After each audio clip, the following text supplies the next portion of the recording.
Sa lahat ng nakikinig sa inyong channel, tawagin niyo na lamang po ako sa pangalang Jessa. Naninirahan dito sa Aklan at may asawa at mga anak na. Mahilig akong makinig sa inyong channel. Kwento ito ng aking matalik na kaibigang si Estela. Bali hindi talaga ako tubong Aklan.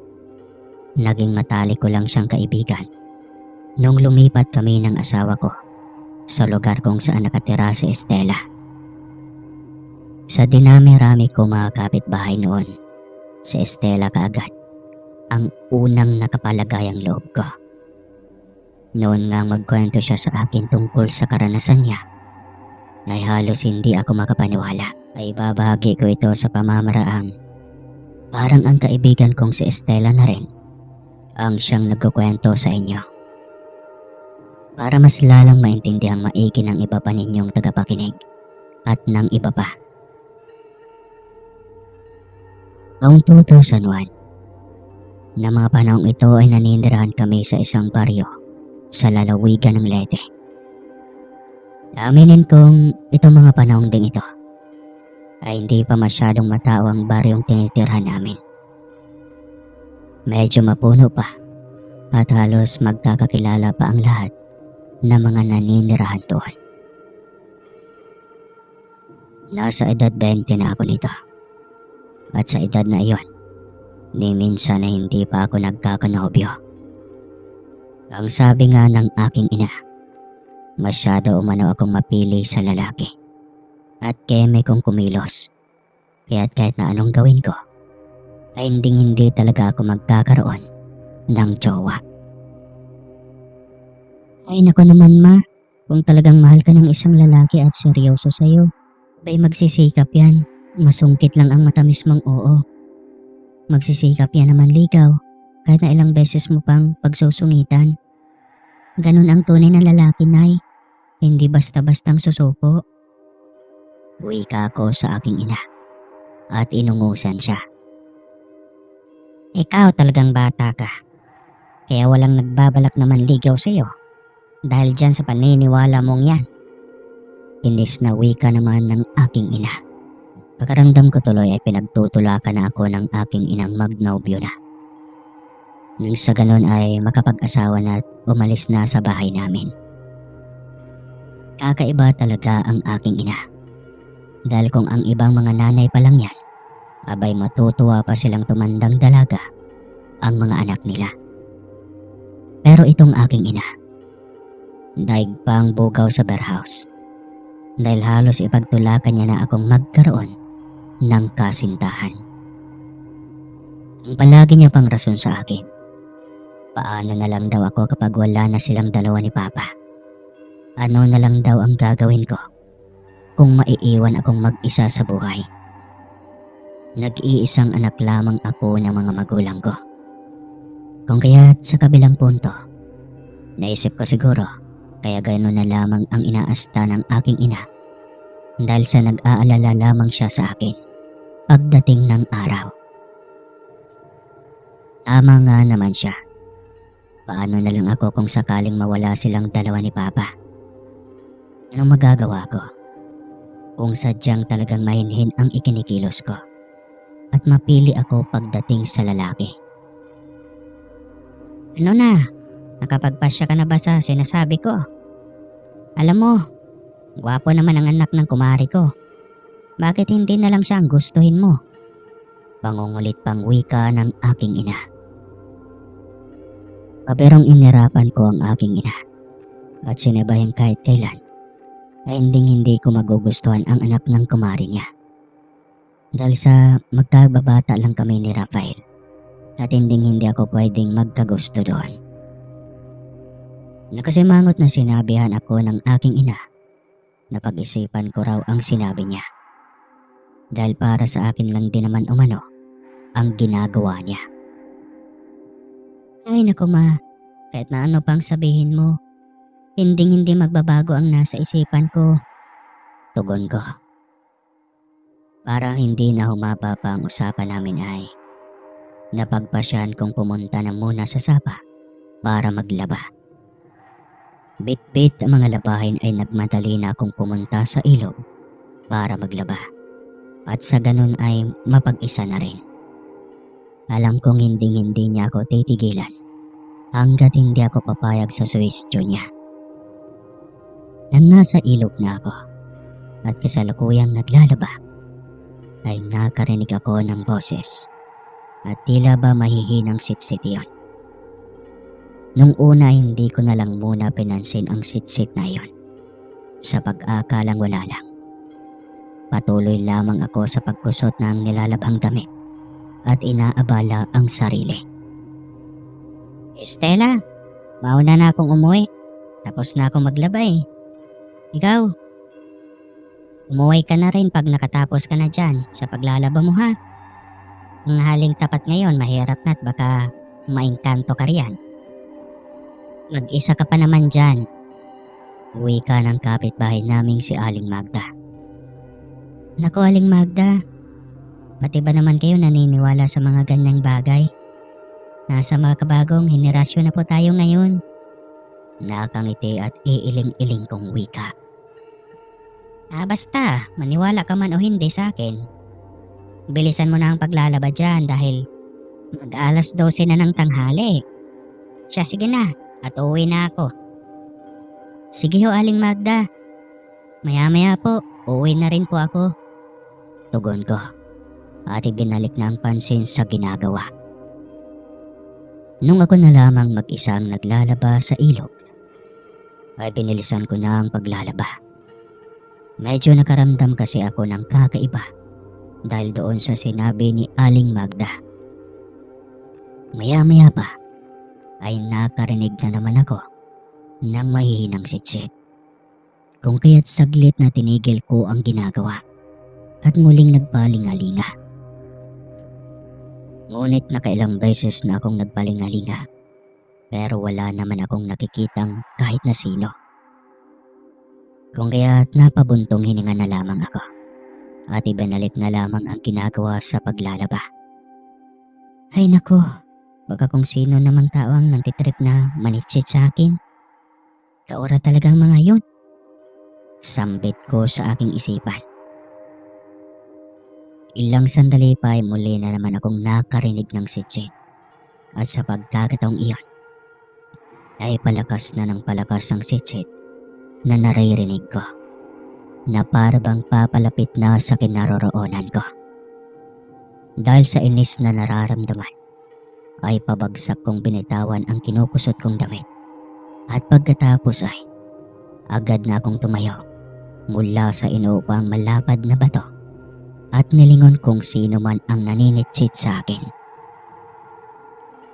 Sandali muna akong nagmamasid-masid sa paligid upang alamin kung saan ba nagtatago ang kung sino mang naninitsit sa akin. Maghalong inis at takot na ang nararamdaman ko na mga oras na yon. Natatakot ako sa isipin baka mamaya ay masamang tao pala ang naninitsit sa akin. At baka may kung anong gawing hindi maganda iyon sa akin. Nakailang minuto na ako sa kakatingin sa paligid.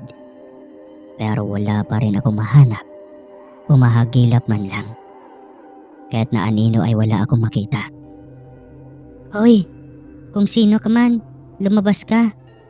Magpakita ka sa akin at huwag yung sit-sit ka ng sit-sit dyan. Akala mo natatakot ako sa iyo ha? Hoy Gonggong, hindi ako natatakot sa iyo. Kaya magpakita ka na. Kung hindi, talagang mayayari ka sa akin. Oras na malaman ko kung sino ka. Galit kong sigaw sa pag-aagalang. Nantitrip lang talaga sa akin. Naghintay pa ako ng ilang minuto kung may lalabas ba mula sa kung saan mang talahiban. Ngunit walang lumabas. Duwag ka naman pala eh. Ang yabang mo pang manitsit tapos hindi naman pala magpapakita. Matapos kong sabihin ang mga katagang iyon, ay bigla na lamang may dumapyong malamig na hangin na parang may yumakap sa aking hindi ko nakikita.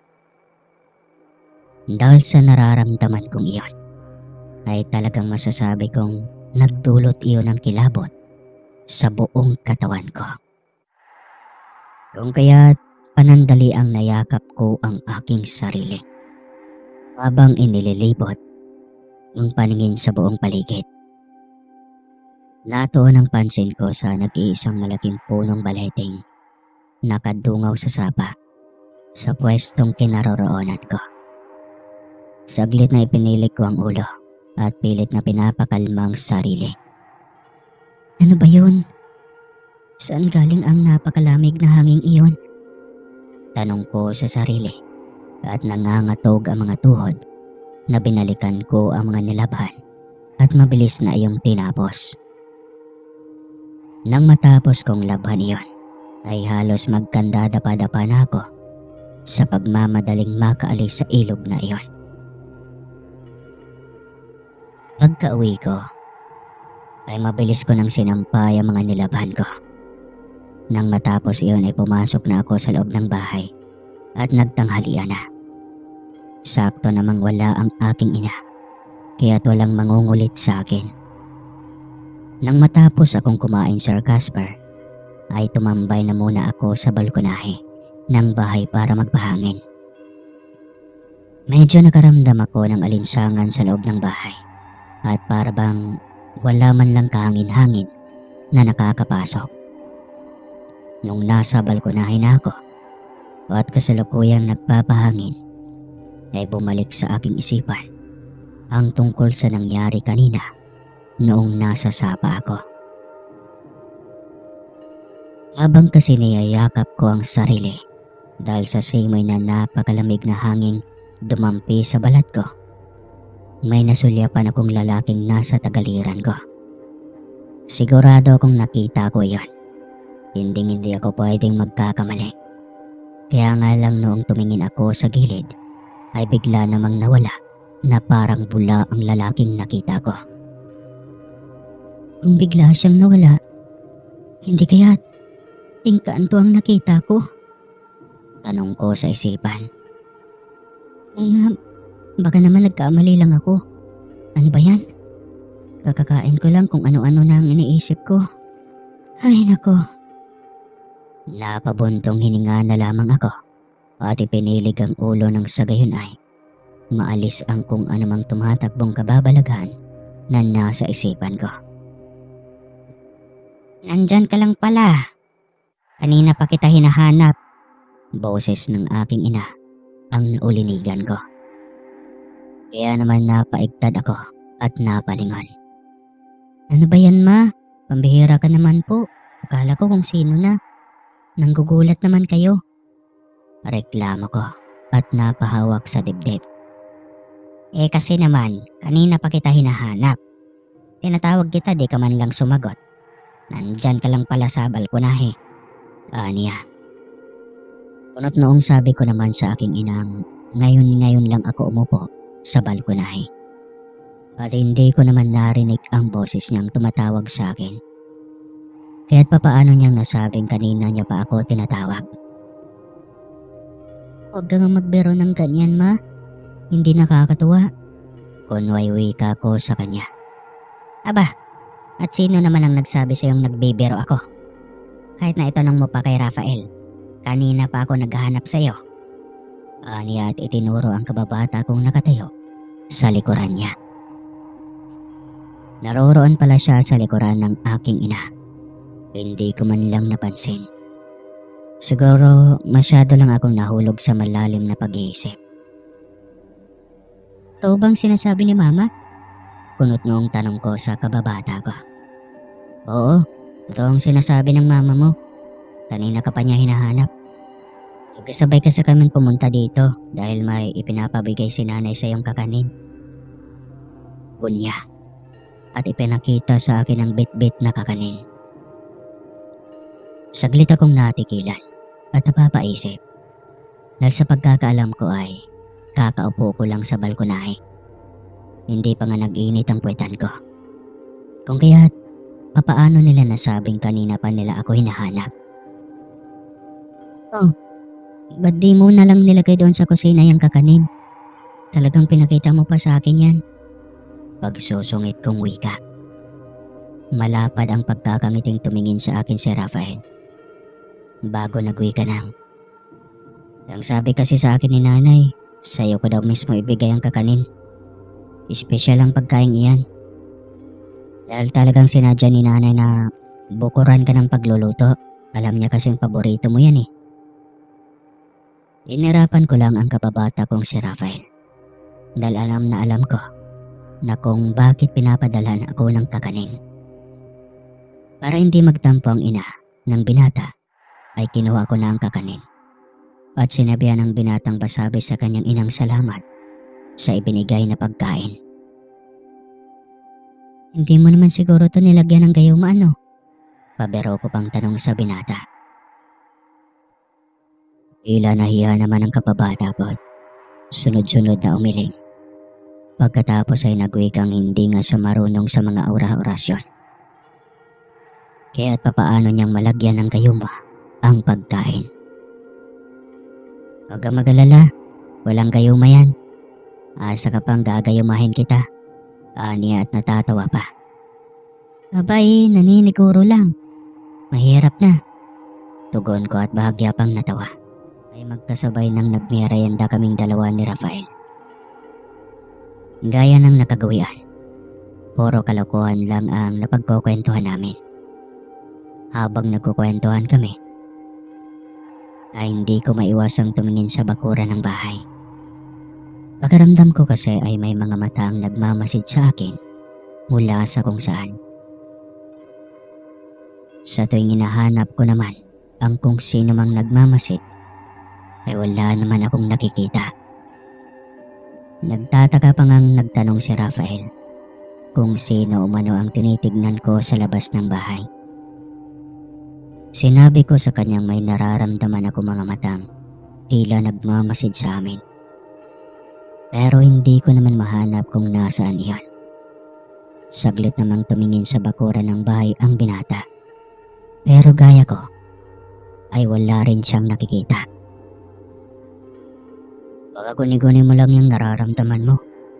Alam mo, mas mabuti pang magpahinga ka na lang. Tignan mo nga yung mukha mo, para kang pagod na pagod. Namumula na akala mo ay nababad ka sa init. Anya, at nagpaalam na nga. Nang makaalis na ang kababata ko, at saka ko pa lamang napagpa siyang magpahinga. Tama nga ang kaibigan ko. Hindi maganda ang pakaramdam ko. Dahil sa pakiwari ko ay unti-unting bumibigat ang pakiramdam ko. Ay nako, makapasok na nga't para makapagpahinga. Sambit ko pa sa sarili at pumasok na nga ng bahay. Dumiretso ako sa silid ko at doon nga ay nagpahinga na. Ang bala ko sana noon ay ipikit ko lang ang mga mata. Pero hindi ako matutulog. Gusto ko lang i-relax ng ilang sandali ang mga mata ko. Subalit hindi ko namalayang tuluyan na pala akong nakatulog ay may napapanaginipan ako. Doon nga sa panaginip ko ay may nakita akong binatang napakagwapo. Nakangiti iyong naglalakad pa palapit sa akin at sa pagkawari ko ay sa akin siya nakatingin. Ewan ko ba pero kabang-kaba talaga ako habang hindi inaalis ang mga titig sa binata. Pakiwari ko sa tanang buhay ko ay yun pa lamang ang unang pagkakataong tumibok ng ganong kabilis ang puso ko sa isang binata. Noong tuluyan ang makalapit sa akin ng binata ay gayon na lamang ang gulat at napakislot ako. Nang biglang hawakan ng gwapong binata ang kamay ko at may inilagay siyang isang bugkos ng bulaklak na siyang mas lalong nagpabilis ng pagtibok ng puso ko.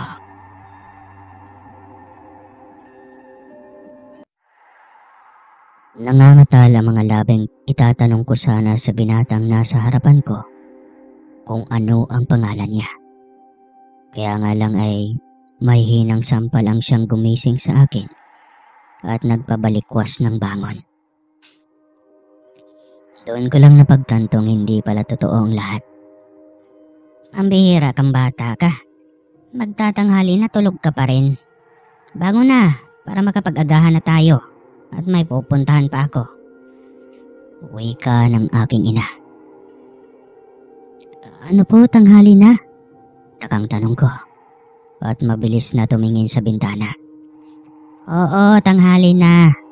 Hindi na kita ginising kagabi para maghapunan dahil ang sarap-sarap ng tulog mo. Siya, bangon na dyan para makapag-agahan na tayo bago pa tayo umalis. Muling saad ng nanay ko. Nagtatakang tumayo na nga ako sa higaan. Dahil sa pakiwaray ko ay parang saglit lang naman akong natulog. Pero bakit ganon? Bakit paggising ko tanghali na? Estela! Tawag sa akin ang aking ina. Dahilan para bumalik ako sa kasalukuyan. Po, bilisan mo nang kumilos riyan dahil may lakad pa ako. Dali na, kumain na tayo ng agahan bago umalis. Opo, Nay. Susunod na po ako. Tugon ko at nagmadali na ngang kumilos. Nang nasa pagkainan na kami, wala na si Papa. Noong tanungin ko naman ang aking ina kung nasaan ang aking ama, sinabi niya sa aking nasa trabaho na ito kanina pa. Masyado kasing napasarap ang tulog mo, kaya hindi mo nadatnan ng ama mo bago siya pumasok sa trabaho. Aniya at umupo na para makapag-umpisa ng kumain. Pasensya na po, Ma. Paghingi ko ng paumanhin at sinabi ko sa kanyang masama ang pakaramdam ko kagabi, kaya siguro napasarap ang tulog ko. Ganon ba? Ngayon ba? Masama pa rin ba ang pakaramdam mo? Kasi kung hindi pa magandang pakaramdam mo hindi na muna ako aalis. Hindi na po masama ang pakaramdam ko, Ma. Maayos na po ako ngayon. Agarang tugon ko. Nang matapos na nga kaming kumain, ay nagpaalam na siyang aalis na. Bahala na raw ako sa bahay dahil baka aabutin siya ng hapon sa pupuntahan nila ng kanyang kumare. Mga bandang 10:00 ng umaga ay bumalik ako sa ilog upang maligo. Pero sa pagkakataong iyon ay kasama ko na ang anak ng kapitbahay naming dalagang si Diana. Masaya kaming nagtatampisaw sa mababaw na bahagi ng ilog habang nagkukwentuhan. Alam niyo kasi, Sir Casper, maraming mga bagay ang ikinikwento sa akin ni Diana. Partikular na sa lalaking nagustuhan niyang taga-Karatig Baryo. Alam mo, Estela, nagtataka talaga ako kung bakit magpasa hanggang ngayon ay hindi ka pa rin nagkakanobyo. Yung iba mga kaitaran kasi natin ay may mga kasintahan na. Yung iba pa nga may asawa at anak na. Ikaw kaya? Kailan ka kaya magkakaroon ng nobyo? Ba't ako na naman ang nakita mo, ha? Alam mo, Diana, mas mabuti pang sarili mo na lang ang pagtutuunan mo ng pansin kaysa sa mga bagay na wala namang kwenta, ha? Hindi na kasi nakakatawang pati ikaw ay pinupuna mo na ang pagkakaroon ko ng walang kasintahan. Kunway irap kong wika sa dalaga. Sus, ang sabihin mo, napakapihikan mo sa lalaki. Sige ka, magkatatandang dalaga ka na lang yan sa kakaantay mo ng tamang tao para sa'yo. Ngiting saad niya. Di bale ng tumandang dalaga basta ang mahalaga ay hindi ako magkakamali. Alam mo namang halos lahat ng mga kalalakihan, kapag nakuha na nila ang gusto nila sa isang babae, basta-basta na lamang nilang iiwan. O kung hindi naman kaya ay minamaltrato at pinagbubuhatan ng kamay. Kaya kung makatagpo ng ganun, mahabang kwento ko pa. Sa bagay, tama ka naman dun. Tumangot-tangong sambit ng dalaga. Sinabi ko rin sa kanyang tungkol sa mag-asawang kapitbahay namin na palagi na lamang sinasaktan ang asawa nito. Kapag nga naririnig ko kung paano makaawa ang babaeng huwag sakta ng asawa, awang-awa ako at gusto kong puntahan ang asawang lalaki para hampasin ang 2x2. Sinong nakakarilit? Isama ko na rin ang asawang babae para naman matauhan siya sa kinababaliwang lalaki. Dahil sa kahit ilang beses na itong pinagbubuhatan ng kamay ng lalaki, ay hindi pa rin madala-dala. Kaunting suyo lang ng asawang lalaki at nagpapakyot. Ayun, bumibigay na kaagad ang gaga. Matapos ko ngang sabihin iyon ay tawang-tawa naman si Diana. Makaraan ng ilang sandali ay may natanaw akong lalaking nakatingin sa amin mula sa di kalayuan. Sandaling napatigil ako sa pagtatampisaw at mabilis na niyakap ang sarili upang matabunan ang bumabakat na dibdib sa basang damit. Tinitigan ko ng masama ang lalaki nang sa ganun ay matinag ito at umalis. Subalit nagkamali ako sa inakala. Dahil sa bigla ba naman siyang ngumiti at kumaway at napasinghap nang makita ko ng malinaw ang itsura ng lalaki. Sa totoo lang, aminado ako na nung makita ko ang lalaki ng malinawan, napakagwapo niya, makisig ang pangangatawan at kahawig niya ang lalaking nasa panaginip ko kagabi. Maya-maya pa ay naglalakad na papalapit sa amin ang lalaki. Hindi inaalis sa mga ngiti sa labi nito.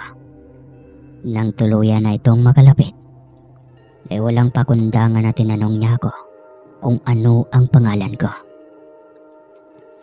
Napareskuhan ako sa ginawa ng binata, kaya naman hindi ko maiwasang tumaas ang kilay at sinungitan ito.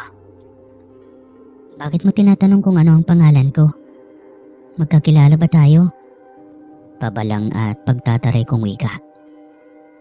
Kaya nga tinatanong ko ang pangalan mo para magkakilala na tayo. Nakangiting wika niya. Nang tignan ko si Diana ay kita ko sa kanyang mukha ang pagtataka at pagkamanghahabang hindi inaalis ang tingin sa lalaki. Siniko niya pa ako at sinabihang sagutin ko raw umano ang tanong ng gwapong binata. Inirapan ko si Diana at sinabihang huwag basta-basta makikipag-usap dahil baka mamaya ay masamang tao pala ang kaharap namin. Ano ka ba naman? Maghinay-hinay ka sa sinasabi mo. Nakakaya si binata, naririnig ka niya. Pabulong na wika sa akin ni Diana at marahan akong siniko sabay kindat. Dahil nga sa sinabi ni Diana ay parang natauhan ako bigla. Kaya naman maayos na lamang akong nagpakilala sa binata. Sinabi niya ring Daniel umano ang pangalan niya. Ay palagi ko nang nakikita si Daniel. Pero sa tuwing sinusubukan kong sabihin sa mga magulang ko ang tungkol kay Daniel, sa di mawaring dahilan, ay para bang may kung ano o sino ang umaharang sa isipan ko para hindi ko iyon masabi-sabi. Isang araw, nasa palengke ako ng mga sandaling iyon nang makita ko si Daniel. Nagulat pa nga ako nung bigla siyang sumulpot at magsalita sa likuran ko. Noong lingunin ko nga siya ay nakita ko siyang nakangiti at may bit-bit na isang bugkos ng bulaklak. Natawa ng pansin ko sa daladala niyang bulaklak. Gawa ng kaparehong-kapareho nang nasa panaginip ko ang bulaklak na hawak-hawak niya. Lumakas ang kabog ng dibdib ko noong iabot sa akin ni Daniel ang hawak niyang bulaklak. Para sa iyo. Pasensya na kung ngayon lang kita binigyan ng bulaklak. Nakangiting saad sa akin ang binata. Hindi ako nagpahalatang kinakabahan nang tanggapin ko ang bulaklak. Nagpasalamat ako sa kanya at sinabing ayos lang iyon. Nga pala, bakit mo ako binibigyan ng bulaklak? Hindi ko naman kaarawan at hindi naman espesyal ang araw ko ngayon. Tanong ko sa binata. Sumeryoso ang mukha ng binata at ipinagtapat niya sa akin na may gusto umano siya. Matagal na raw siyang may gusto sa akin pero nahihiya lang siyang sabihin iyon. Nagulat naman ako at hindi makapaniwala sa sinabi niya. Sa dinami-raming lugar, dito ka pa talaga sa palengke nagtapat ah. Paberong wika ko sa kanya at pilit na itinago ang kabang nararamdaman. Pasensya ka na, Estela, pero seryoso ako sa sinasabi ko. Matagal na kitang gusto. Hindi lang gusto, kundi mahal. Mahal na mahal kita. Nang tignan ko si Daniel, ay malamlam ang mga mata niyang nakatitig sa akin. Hindi ko tuloy maiwasang tuluyan ng mahulog ang loob sa binata. Estela, sana bigyan mo ko ng pagkakataong patunayan sa iyong totoo ang pagmamahal ko.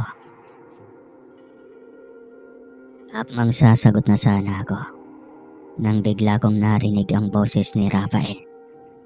Malakas ang boses niyang tinawag ang pangalan ko. Nang tignan ko nga ang pinanggagalingan ng boses, ay natanaw kong nagmamadaling tumakbong papalapit sa akin si Rafael. Anak nang, kanina pa kita tinatawag. Hindi mo man lang ako pinansin. Ano ba ang ginagawa mo at kanina ka pa nakatayo dyan? Inihingal niyang tanong nang tuluyan ng makalapit sa akin. Hindi mo ba nakakitang may kausap ako? Pagtataray ko pang saad sa kanya. Pagap na natawa si Rafael. Kausap? Nagpapatawa ka ba? Sino ang sinasabi mong kausap? Tanong niya. Akmang sasabihin ko na sana sa kanya kung sino ang kausap ko. Ngunit sa pagbalik ko ng tingin, ay gayon na lamang ang pagtataka ko nang sa hindi ko na makita pa si Daniel. As in wala na talaga siya sa harapan ko. Maging ang bulaklak na binigay niya ay bigla ring naglaho sa kamay ko na parang bula. Labis-labis ang pagtataka ko at napapaisip kung paanong nangyari iyon. Nasaan na si Daniel at nasaan ang hawak-hawak kong bulaklak na binigay niya. Muli akong napatingin kay Rafael nang magsalita siya. At nagtanong kung sino raw ba ang tinutukoy kong kausap. Alam mo, napaparaning ka na naman siguro. Tara na nga, samahan na kitang mamalengke. Para hindi na kung ano-ano ang nakikita mo. Biro niya pa at siya nang kumuha sa bayong na bitbit ko. Dahil sa hindi pa nagpo-proseso ang utak ko at hindi ko alam kung ano ba talaga ang mga nangyari. Totoo bang nakita ko o nakausap ko si Daniel? At hindi ko na alam kung alin ang totoo. Sinubukan kong sabihin kay Rafael ang tungkol sa binatang si Daniel, pero hindi siya naniniwala. Sa halip ay pinagtatawanan niya lamang ako at sinabihang nag-iilusyon lang daw ako. Wala naman raw siyang nakikilalang Daniel at kung pagbabasihan ang itsurang sinasabi ko, ni minsan na hindi niya pa raw iyon nakikita. At sa dahil hindi naman naniniwala ang kapabata ko, kaya naman nananahimik na lamang ako. Sa pagdaan ng mga araw ay napapansin kong hindi na ako mawala-wala ng sakit. Tuwing sasapitin ang araw ng Martes at Biyernes ay mas lalong bumibigat ang pagkaramdam ko. Sobrang sakit rin ang ulo ko na para bang mabibiyak na iyon. Sa tuwing nakakatulog ako ay palagi kong napapanaginipan ang binata. Nasa isang paraiso raw kami na napapalibutan ng mga naggagandahang bulaklak at mga puno. Napakabango rin ng halimuyak na sumasamyot na lalanghap ko. Maraming pagkain rin ang nakahanda sa malawak na hapagkainan at may mga naggagandahang babae at nagwagapo ang lalaki ang nakapalibot sa malaparaisong lugar kung saan ako naroroon. Subalit sa tuwing nasa ganong eksena na ako makakaswang, ay bigla na lamang akong nagigising. Yun bang tipong ang saya-saya ko na, para bang walang problema at wala akong sakit na dinaramdam. Tapos bigla na lang ako magigising. Kaya't nababad trip talaga ako sa ganong eksena. Kung minsan naman ay ginigising ako ng aking ina, gawa ng nasa bahay si Rafael at nagdadala ng pagkain. Isang araw, kasalukuyan akong nakaupo sa labas ng bahay noon. Medyo maayos na ako ng araw na yon, kaya naisipan kong magpahangin na muna. Wala ang aking ina dahil pumunta siya ng palengke sandali para bumili ng lulutuing merienda. Habang nakatanaw ako sa kawalan, ay gayon na lamang ang gulat ko at napaiktad nang marinig ko ang boses ni Daniel. Sa hindi malamang dahilan ay tumibok na naman ng mabilis ang puso ko nang marinig ko ang boses ng binata. Kaagad kong mabilis na tinignan ang binata at doon nga hindi ako nagkamali. Muli ay nakita ko na naman ang napakagwapong binata. Pero sa pagkakataong iyon ay nakabihis na ito ng tuxedo at may magarang sasakyan pa ang nakaparada sa harapan ng bahay namin. Mas lalong nanlaki ang mga mata ko at nalula dahil sa mga nakita ko. Base na base ang binata at mapagkakamalan mo talaga siyang anak mayaman. Kumusta ka na? Pasensya ka na pala nung nakaraan kung hindi ako nakapagpaalam. Aniya sa barito ng boses na mas lalong nagpasabik sa akin. Pwede ba akong umupo? Nakangiti niyang tanong na mas lalong tumahip ang dibdib ko. Wala sa loob na tumango ako at sinabi sa kanyang pwede naman siyang maupo. Na mga sandaling iyon, Sir Casper, ay muling ipinagtapat sa akin ng binata ang totoong nararamdaman niya. Sinabi niya rin sa akin hindi na siya makakapaghintay pa, kaya't sana'y sagutin ko na raw siya kung may pag-asa pa ba siya. Ano kasi? Kinakabahan kong sambit at hindi makatingin ng diretso sa binata. Kung bakit sa tuwing tumitingin ako sa mga mata ng binata ay hindi ko mapigilang madala sa mga mabubulaklak niyang salita. Sa ilang minuto nga naming pag-uusap ay tuluyan na nga akong natangay at napaniwala sa mga sinasabi ng binata. Sinasagot na kita, Daniel. Sagot ko sa kanya at sinabihan siya na kung pwede ay ilihim na muna namin ang tungkol sa relasyon namin sa ibang tao, lalo na sa pamilya ko. Nakita ko ang kagalakan at sayang nararamdaman ni Daniel matapos ko siyang sagutin. Sinabi niya rin payag siya sa kondisyon ko, ngunit may isang kondisyon din siya. Kondisyon? Anong kondisyon? Tanong ko sa kanya at napakunot noo.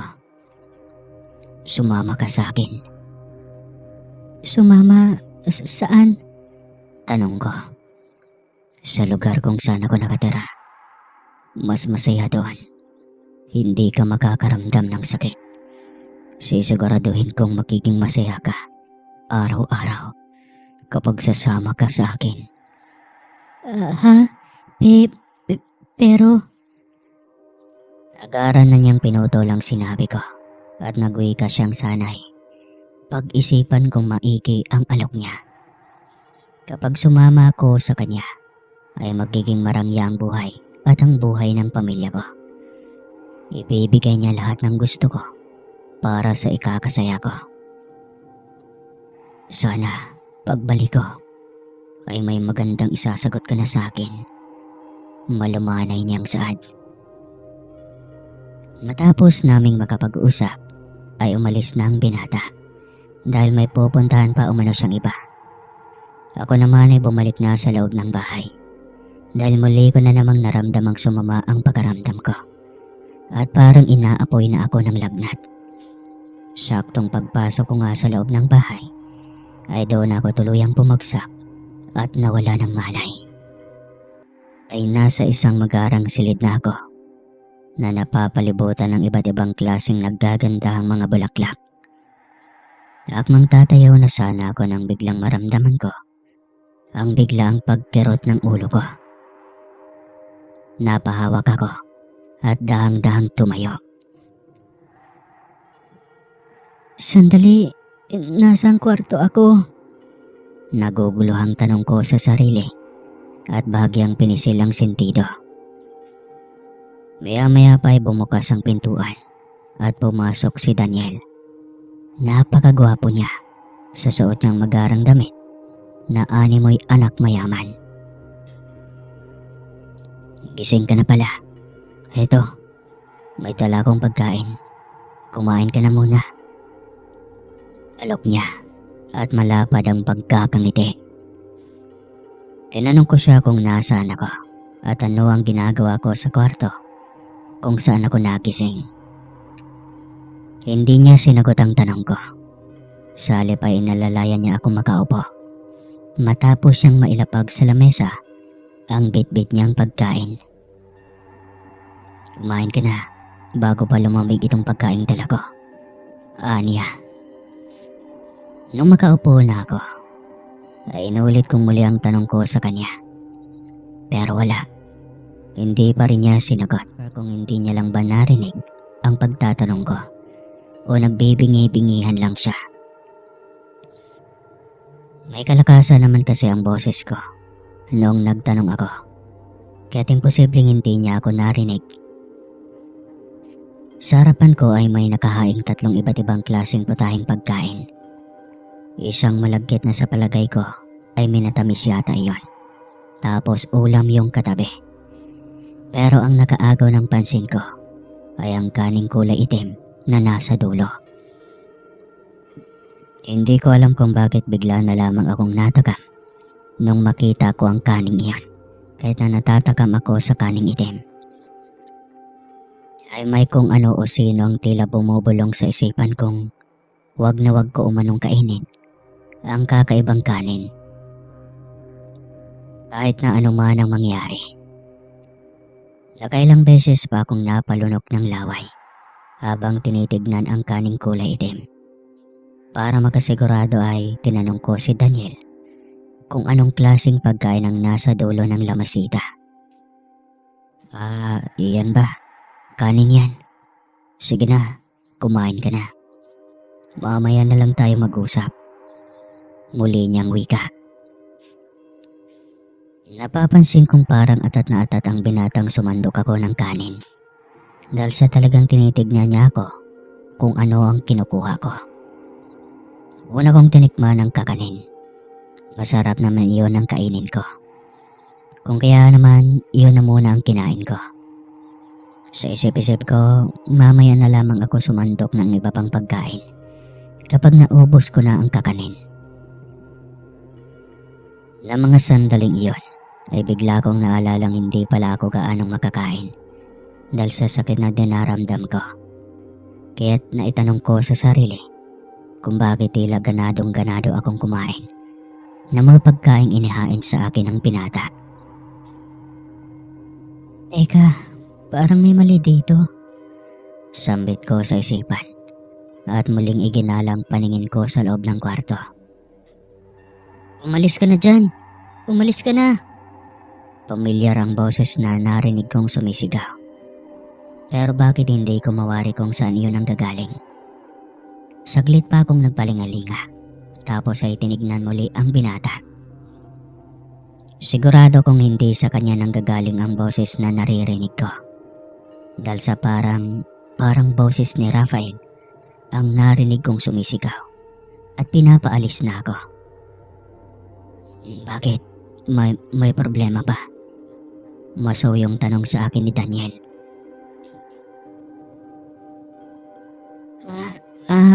Wala naman. Sagot ko at pinilig ang ulo. Baka guni-guni ko lang yata ang naririnig ko. Muling wika ko sa isipan. Nagpresenta si Daniel na siya na raw ang maglalagay ng kanin sa plato ko. Hindi raw kasi ako mabubusog kapag kakanin lamang ang kakainin ko. Dahil sa nag-aalangan ako sa kaning nakahain sa harapan ko mga kaswang, kung kaya tumanggi ako. Sinabi ko kay Daniel na hindi ako kakain Kako, busog na ako sa kakaning kinain ko. Matapos kong sabihin iyon, ay napansin kong biglang sumama ang mukha ng binata. At tinitigan niya ako na para bang may nagawa akong malaking pagkakamali. Kabadong tinignan ko siya at tinanong kung may nasabi ba akong mali. Hindi naman niya ako sinagot. Sa halip ay sinabihan niya kung kumain na lang raw ako at huwag nang maraming tanong pa. Pasensya na pero busog na kasi ako kaya hindi ko nakakainin ang kaning inahain mo. Sagot ko sa kanya. Napaiktad ako nang biglang ibagsak ni Daniel ang kamao niya sa lamesita at mabalasik na tinitigan niya ako at para bang nagpipigil siya sa galit. Sandali lang, bakit parang pinipilit mo ako? Isa ayaw ko ngang kumain eh. Busog na ako at ayaw kong kainin ang kakaibang kanin na yan. Sagot ko sa kanya at medyo tumaas na ang boses ko dahil sa nababastusan ako sa inasta ni Daniel. Subalit mas lalong nanlisik ang kanyang mga mata at hinawakan ang braso ko at kinuha ang kutsara sa kamay ko. Ayaw mong kainin ang inahain ko sa iyong pagkain. Kailanman ay hindi ka na makakalpas sa bahay na ito. Anya sa baritonong boses. Napaigik ako sa sobrang higpit ng pagkakahawak niya sa braso ko. Sinabi ko sa kanyang bitiwan niya ako dahil nasasaktan ako. Na mga oras na yun ay parang hindi na ang dating Daniel na nakilala ko ang kasalukuyang nakatayo sa harapan ko. Para na siyang isang demonyo dahil sa kung paano siya makatingin sa akin. Kinakabahan na ako sa paraan ng pagkilos na ipinapakita sa akin ni Daniel. Ewan ko ba, pero kung dati ay hinahangaan ko siya, ngayon ay bigla na lamang iyong nawala. Nung makita ko kung paano siya magalit. Maya-maya pa ay talagang natakot na ako nung biglang mabasag ng gamit si Daniel. Halos lahat ng gamit sa loob ng kwarto ay pinagbabasag niya iyon.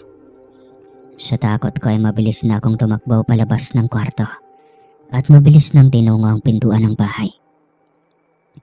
Agad namang humabol sa akin si Daniel at narinig ko pa ang dumadagundong niyang boses na tinatawag ang pangalan ko. Mas lalo naman akong natakot at abot-abot langit ang kabang nararamdaman ko. Ilang saglit pa ay natigilan ako nang biglang may sunod-sunod na sigaw mula sa labas ng bahay ang naririnig ko. Boses iyon ni Rafael. Tinatawag niya ang pangalan ko at pinilit niya akong pinapalabas. Hindi ka pwedeng lumabas ng bahay. Akin ka lang, Estela. At hindi ka maaring mapunta sa iba. Tindaan mo yan. Galit na wika sa akin ni Daniel. Lumingon ako sa likuran ko at naroroon na ang binata. Galit na galit siyang hinawakan ako sa kamay at pilit na pinapabalik sa loob ng kwarto. Hindi pa raw kami tapos dahil kailangan ko pang umanong kainin ang kaning itim na binigay niya bago niya ako pagawalan. Sigaw ako ng sigaw at tinatawag na rin ang pangalan ni Rafael. Humihingi na ako ng tulong sa kanya at pilit na kumakawala kay Daniel. Nakita ko ang malakas na pagbalya ng pintuan at pilit na may sumisira sa seradura. Ilang segundo pang nakalipas ay nakalangap ako ng kakaibang amoy at para yung amoy usok ng insenso. Kasabay ng amoy na nalalangap ko ay may unti-unti ng usok na pumapasok sa loob ng bahay at nakarinig ako ng mga lingwaheng hindi ko maintindihan.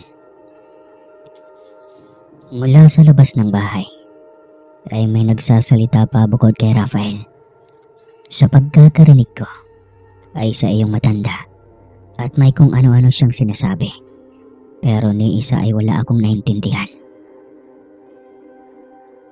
Biglang bumitaw sa pagkakahawak si Daniel at mabilis na napahawak sa ulo at tinakpan ng tenga na para bang naririndi siya sa taong nagsasalita sa labas ng bahay.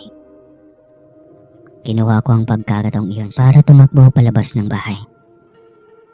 Sandali! Saan ka pupunta, Stella? Sigaw ni Daniel. Hindi ko na pinansin pa ang pagsisigaw niya. Pero nung makarating na ako sa pintuan ng bahay at hinawakan ko ng seradura, ay saglit ko siyang nilingon. Sa maniwala man kayo o sa hindi, halos panawa naman ako ng ulirat nang masilayan ko ang napakapangit na nilalang. Nakatayo siya kung saan kanina nakatayo si Daniel. Tapos nanlilisik ang mga matang nakatingin sa akin. Sa sobrang nakakapangilakbot nga, ay hindi ko kayang ipaliwanag kung ano ang kanyang itsura. Basta ang masasabi ko lang ay sobrang napakapangit niya, na maski sino mang makakita ay mas pipiliin na lamang nilang sana'y isang bangungot na lamang ang mga nangyayari, at sana'y magising sila kaagad sa oras na masilayan nila ang napakapangit na wangis ng binata. Mabilis na lumapit sa akin ang nilalang, pero bago niya pa man ako mahawakan, ay mabilis ko nang pinitang seradura. At pagbukas ko nga, ay may kamay na humatak sa akin mula sa labas ng bahay. Napasigaw pa nga ako sa pag-aakalang ang napakapangit na nilalang ang humatak sa akin. Bitawan mo ko. Parang awa mo na. Pagawalan mo ko. Rafael, tulungan mo ko. Sigaw ko at nagpupumilit na kumawala. Stella, ako ito, si Rafael. Stella. Nang may masmasan nga ako at makita ko kung sino ang umatak sa akin, ay doon ako tuluyang humagulgol ng iyak at isinubsab ang mukha sa dibdib ni Rafael. Ang buong akala ko ay mamamatay na ako sa kamay ng nilalang, na hindi ko mawari kung anong klaseng nilalang ba yun. Tara na, bago pa man masira ng engkanto ang bakod na ginawa ko. Wika naman ng matandang lalaki. Noong tignan ko ang matanda, ay nakita ko si Mang Osmeng iyon, ang kilalang albularyo sa Karatig Baryo. Teka, nasaan ang bahay?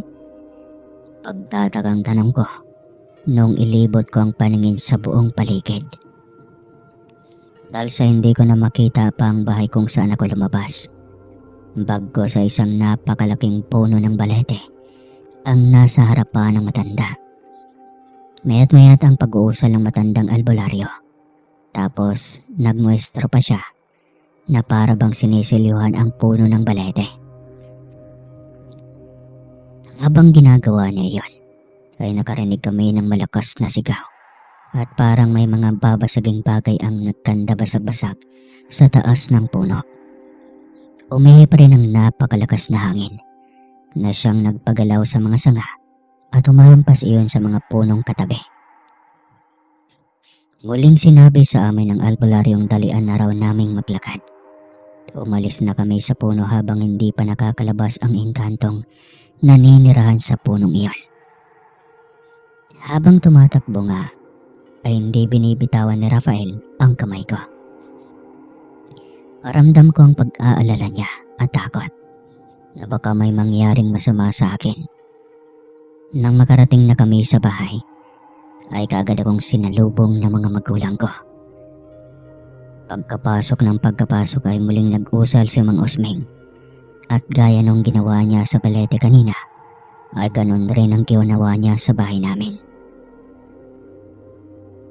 Pagkatapos siyang gawin iyon, ay pinaupo niya na ako at sinabihan si Rafael na magmatsyag sa paligid. Kung may mapapansin na raw siyang kakaiba, ay sabihan niya kaagad si Mang Osmeng. Magtatanong na sana ako, pero sinabihan ako ng matandang hindi pa iyon ang tamang oras para magsalita ako.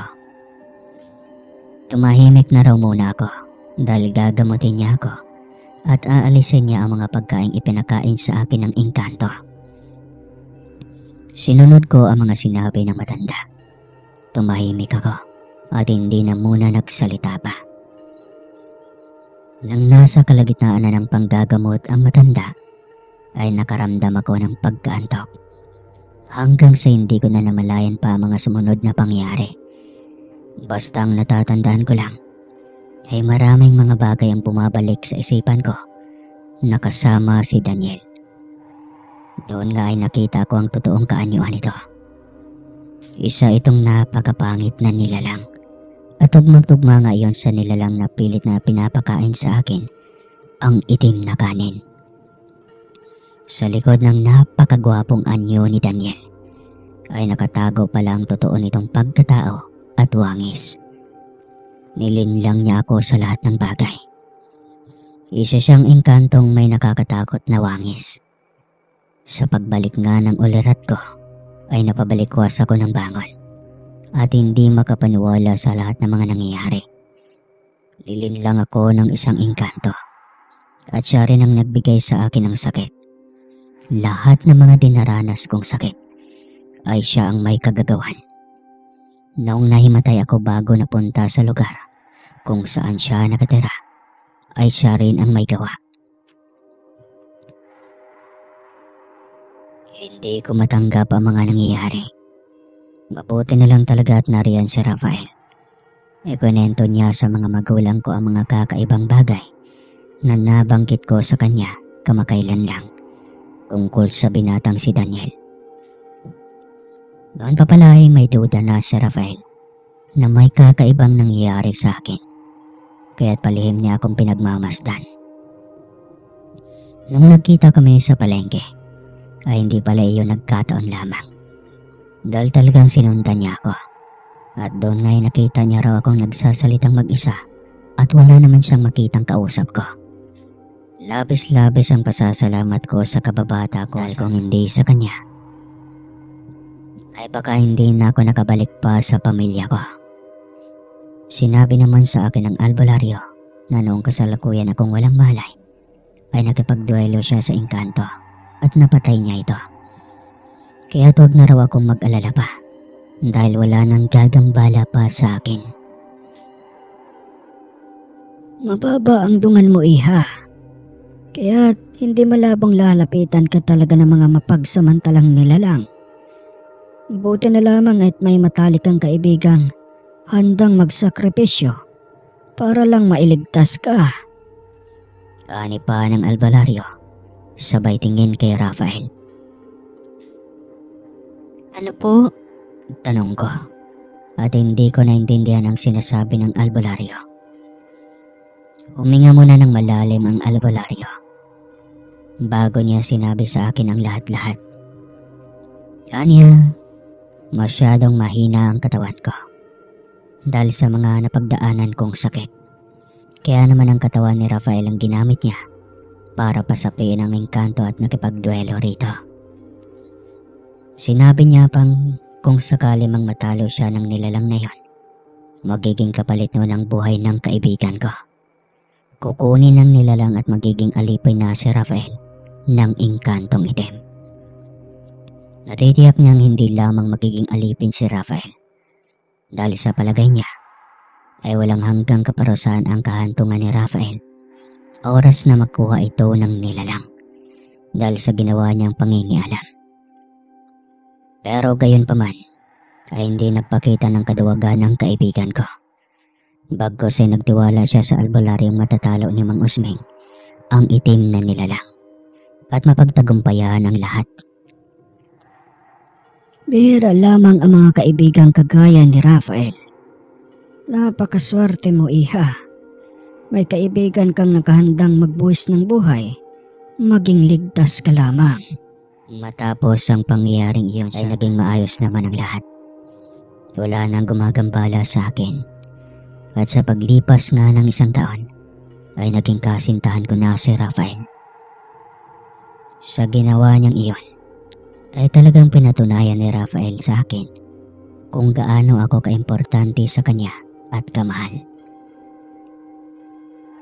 Kaya naman dito din ay nahulog ng loob ko sa kanya ng tuluyan. At nagkatuluyan talaga kami hanggang sa magpasya kami na magsama na lang sa iisang bubong. At sa kabutihang palad naman ay napadpad kami dito sa Aklan para din sa aming klase ng hanap buhay. Sa ngayon po ay may 2 anak na kami na pawang nag-aaral na sa elementarya. Hanggang dito na lang po ang kwentong ito. Sana ay nagustuhan ninyo at sana ay huwag niyong kalimutan mag-comment o mag-like sa kwento kong ito. Muli po, ako po si Stella ng Aklan. Wakas ng kwento. Maraming salamat po sa pagtangkilik niyo ng si Doc Stories. Hanggang sa muli.